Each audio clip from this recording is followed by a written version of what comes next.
உண்மையிலே பாவ மன்னிப்பு அப்படின்றது உலகத்தில் வந்து யாருமே நமக்கு கொடுக்க முடியாது. பாவ மன்னிப்பு என்கிற ஒன்றை யார் மட்டும்தான் தர முடியும்னா ஆண்டவர் ஒருத்தரால் மட்டும்தான் பாவ மன்னிப்பு கொடுக்க முடியும். ஒரு மனுஷன் வந்து என்கிட்ட மன்னிப்புக்கள், நான் உன்னை மன்னிக்கணும், நான் உன்னை மன்னிச்சாதான் நல்லா இருப்ப நீ அப்படின்னு நம்ம சொல்ல முடியாது. தகப்பன் தாயினுடைய அந்த சாபத்தை பிள்ளைகள் வாங்காமல் நம்ம சாரி கேட்கறது, மன்னிப்பு கேட்கறது தவறல்ல.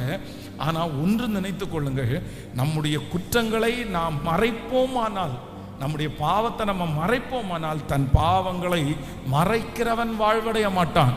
ஆனால் அவற்றை அறிக்கை செய்து விட்டு விடுகிறவன் இரக்கம் பெறுவான்.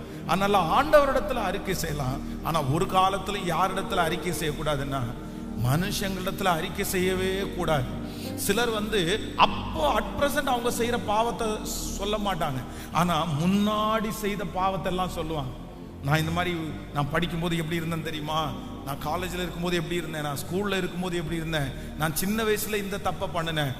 உங்களுடைய தவற நீங்க செஞ்சதை நீங்க சொல்லிட்டீங்கன்னு வச்சுக்கோங்களேன், ஆண்டவர் மன்னிச்சிருவாரு, ஆண்டவர் மறந்துடுவாரு. ஆனா மனுஷன் மட்டும் எத்தனை நாள் ஆனாலும் நீங்க செஞ்சதை அப்படியே மனசுலயே வச்சிருப்பாங்க. ஏற்ற சமயம் வரும்போது உங்களை நம்பவே மாட்டாங்க. நீங்க பாருங்க, ஒரு மிஸ்டேக் பண்ணி ஒரு மிஸ்டேக்கை நீங்க சொல்லிட்டீங்கன்னு வச்சுக்கோங்களேன், நீங்க அதுல இருந்து மனம் திரும்பி இருப்பீங்க, நீங்க அதுல இருந்து மாறி இருப்பீங்க, அந்த தப்பை நீங்க இப்ப பண்றது இல்லை.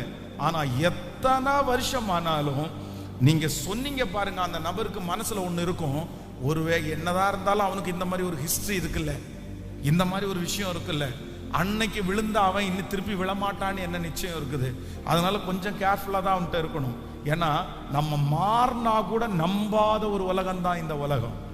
அதனால தான் நம்ம அதுவும் ஸ்பெஷலா வாலிப தம்பிங்க தங்கச்சிங்க வந்து தங்கச்சிங்க ரொம்ப கவனமா இருக்கணும். நீங்க என்னன்னா உங்களுடைய வாழ்க்கையில இருக்கிற சில காரியங்கள், ஆண்டவர் மறைச்ச காரியங்கள், உங்களுடைய வாழ்க்கையில வந்து அந்தரங்கமாய் நடந்த சில காரியத்தை வந்து அதை வந்து நீங்க யார்கிட்டையுமே சொல்ல வேண்டாம்.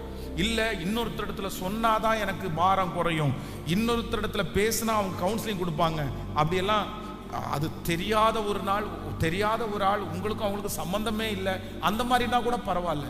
ஆனா ரொம்ப நெருக்கமான சில நபரிடத்துல நீங்க வந்து சொல்றது உங்களுக்கு பிற்காலத்துல அது ஒரு பெரிய டேஞ்சரா மாறிடும். அவங்க மனசுல இருந்து நீங்க அழிக்கணும்னு என்ன முயற்சி எடுத்தாலும் அந்த விஷயத்தை மட்டும் அழிக்கவே முடியாது.